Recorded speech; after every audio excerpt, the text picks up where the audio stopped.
Well, if it isn't 70 Wardens versus Woxy the Foxy Foxy. This is a battle that should have taken place long ago because you can only get the Warden Tower by beating WOX. So of course, I want to know, can you beat WOX with just the Warden Tower? And I got an answer to that question, but you're going to have to watch this video all the way to the end to find out. But first, what's going on, Cat Gang? It's your favorite YT here with two cats bringing you that quality content like turrets, pursuits, and minigunners killing WOX. Hopefully, the Wardens will join the ranks of those great towers. Let's take a look at its stats. Now, this tower has a beast of a max level DPS coming in at 115, which should be good enough, right? I mean, the regular minigunner only does 68. Ho, not so fast there, buddy. The drawback with the Warden is that it's a melee tower, so it only has 7 range. So while it is one of the higher DPS towers in the game, it's only gonna be able to attack enemies that are right in front of it. And unlike the Gladiator, which can hit multiple enemies at once, thus dealing huge amounts of damage, the Warden can only attack one enemy at a time, which made this challenge extra challenging. If you watch my Golden Soldiers or Golden Cowboys versions of this challenge, then you already know that if we lose before wave 40, I'll come back with stronger towers just so we can get down to just the Wardens versus WOX. So once all the other enemies are dead on wave 40, we'll sell all those other high damage towers and find out if the Wardens are able to beat WOX to death with their batons. And I'll go ahead and admit up front, the Wardens start to struggle pretty early in this game. It costs over $20,000 to max them, which is a lot of dumb monies, so it's gonna take a while before we can start tapping into the full power of this tower. But one of the really strong advantages that this tower has is that it's able to stun enemies for up to 2 seconds. Of course, this applies to the smaller enemies, but it can even stun the bigger enemies just for a shorter amount of time. With this info coming to us from the official TDS wiki page, the Warden's stun is very weak against major bosses as they all have a significantly reduced stun time. Did you hear that? The Warden can stun major bosses. I had no idea that this was possible until I saw the Wardens fighting WOX one-on-one. And I was like, wait, are they slowing him down? And sure enough, they were. So this is a really good thing for this challenge because WOX already walks really slowly. So even a split-second stun gives our Warden army that much more time to try and kill him. And the fact that the Warden can even stun major bosses at all is really unique to this tower. Because as far as I know, the major bosses are immune to the other stunning towers in the game. Like Sledger doesn't work because they have freeze immunity, and the electroshockers don't work because they have energy immunity. And check this out, they have an immunity to specifically the Toxic Gunner's slowdown.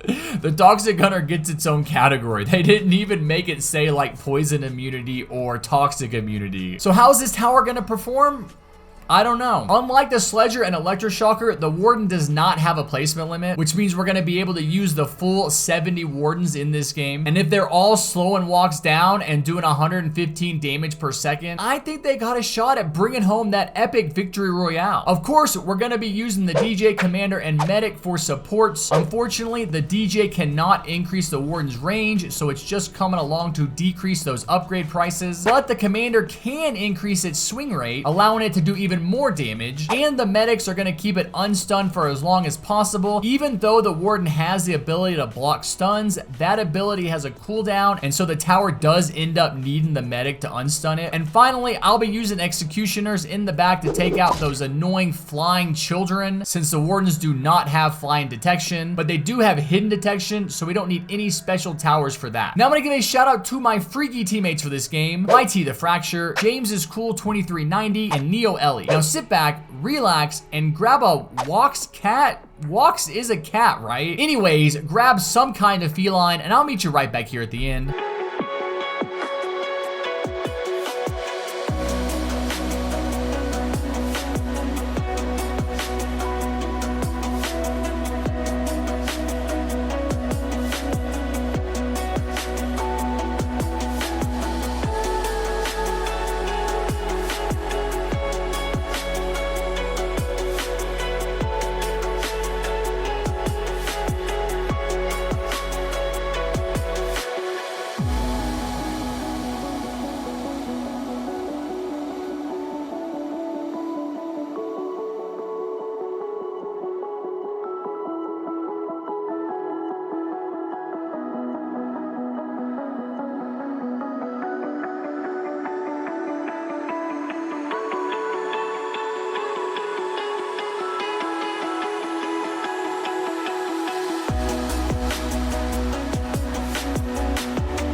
And that's what I like to see! The Wardens bringing home that epic victory royale. Somehow, some way, the Wardens were able to do enough damage to kill WOX, and at this point, I feel like every tower of the game can kill him. How do the Wardens kill WOX? How? They have no range. Okay, to be fair, the accelerators did something like 8,000 damage to him before I could sell him, but even without their help, we were still on track to win, I think. I'm still in shock that we won, so I guess I should try the gladiators next, right? Let me know down in the comments what tower you think I should try this challenge with next, and on that note, if you enjoyed this video, go ahead and smash that like button with your forehead, hit the subscribe button with your big toe, and turn on notifications however you can so you don't miss any of my amazing upcoming content, and I will see you guys next time. Take care, be safe, and never forget what I always say, peace.